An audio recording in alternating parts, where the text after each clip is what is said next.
നമസ്കാരം. മലയാള സിനിമാ പ്രവർത്തകർക്കിടയിൽ പരസ്പര പോര് ആരംഭിച്ചിരിക്കുകയാണ്. ഹേമ കമ്മിറ്റി റിപ്പോർട്ട് പുറത്തു വന്നതിന് പിന്നാലെ സിനിമാ മേഖലയിൽ അടിച്ചമർത്തപ്പെട്ട ഒരുപറ്റം സ്ത്രീകൾ രംഗത്തെത്തിയതിനു ശേഷമാണ് ഇത്തരത്തിലുള്ള പരസ്പര പോര്.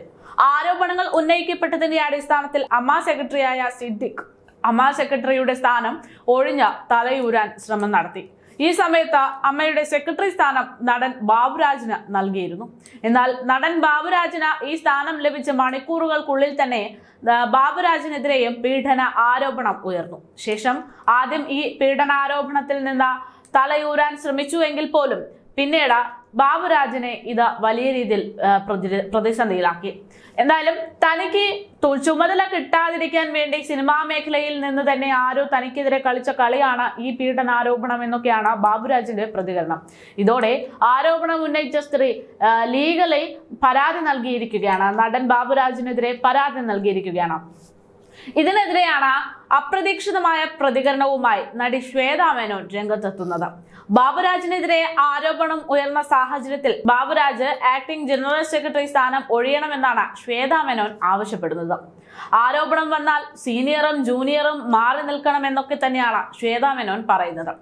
തനിക്കെതിരെ ആരോ സിനിമാ മേഖലയിൽ നിന്ന് തന്നെയുള്ള ആരോ കളിക്കുന്ന കളിയാണ് ജനറൽ സെക്രട്ടറി സ്ഥാനം തനിക്ക് കിട്ടാതിരിക്കാൻ വേണ്ടിയുള്ള ഒരു തന്ത്രമാണ് ഇത് എന്നൊക്കെയുള്ള ബാബുരാജിന്റെ ആരോപണം നിലനിൽക്കവെയാണ് ശ്വേതാ മേനോൻ ഇങ്ങനൊരു പ്രതികരണം നടത്തുന്നത്. ഇതോടെ ബാബുരാജിനെതിരെ ശ്വേതാ മേനോൻ ഉൾപ്പെടെയുള്ളവർ കളിച്ച കളിയാണോ ഇത് എന്ന രീതിയിൽ ചിലർക്കൊക്കെ സംശയം ഉയർന്നിട്ടുണ്ട്. പക്ഷേ എന്തായാലും ശ്വേതാ മേനോൻ പബ്ലിക്ലി ഇതിൽ പ്രതികരണവുമായി രംഗത്ത് വരികയാണ്.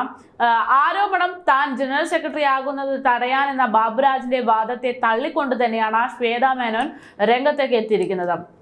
ആരാണ് തടയുന്നതെന്ന് ബാബുരാജ് തന്നെ വ്യക്തമാക്കണമെന്ന് ശ്വേതാ മേനോൻ ആവശ്യപ്പെടുന്നു. ബാബുരാജിനെതിരെ ഉയർന്നിരിക്കുന്ന ആരോപണം ഇങ്ങനെയാണ്. അതായത് സ്ക്രിപ്റ്റ് റൈറ്ററും സംവിധായകനും ആലുവയിലെ വീട്ടിലുണ്ടെന്ന് പറഞ്ഞ് വിളിച്ചു വരുത്തുന്നു. വീട്ടിലെത്തിയാൽ അവരുമായി സംസാരിച്ച് സിനിമയിൽ മുഴുനീളമായുള്ള കഥാപാത്രം നൽകാമെന്ന് വാഗ്ദാനം ചെയ്യുന്നു. വീട്ടിലെത്തിയപ്പോൾ മറ്റുള്ളവർ ഉടൻ എത്തുമെന്ന് പറഞ്ഞുകൊണ്ട് തന്നെ മുറിയിലേക്ക് വിശ്രമിക്കാൻ പറഞ്ഞുവിടുന്നു. കുറച്ചു കഴിഞ്ഞപ്പോൾ മുറിയുടെ വാതിൽ മുട്ടുകയും കതക് തുറന്നപ്പോൾ അകത്തു കയറി കതക് അടച്ച ശേഷം തന്നെ ബലാത്സംഗം ചെയ്യുകയും ചെയ്തു എന്നാണ് യുവതിയുടെ ആരോപണം. ഒരു ദിവസം മുഴുവൻ തന്നെ ആ വീട്ടിൽ പിടിച്ചു നിർത്തിയെന്നും ജൂനിയർ ആർട്ടിസ്റ്റ് പ്രതികരിക്കുന്നു. സംവിധായകൻ ശ്രീകുമാർ മേനോനെതിരെയും ഇതേ രീതിയിലുള്ള ആരോപണം ഇതേ ജൂനിയർ ആർട്ടിസ്റ്റ് ഉയർത്തിയിട്ടുണ്ട്. സിനിമയിലും പരസ്യത്തിലും അവസരം നൽകാമെന്ന് പറഞ്ഞുകൊണ്ടായിരുന്നു ശ്രീകുമാർ തന്നെ വിളിപ്പിക്കുന്നത് എന്നും പരസ്യ ചിത്രത്തിൽ അവസരം നൽകാമെന്ന് പറഞ്ഞ് തന്നെ എറണാകുളം പ്രമുഖ ഹോട്ടലിലേക്ക് വിളിച്ചു വരുത്തി അവിടെ റൂമിൽ വെച്ച് ഫലമായി തന്നെ പീഡിപ്പിച്ചു എന്നുമാണ് ആരോപണം.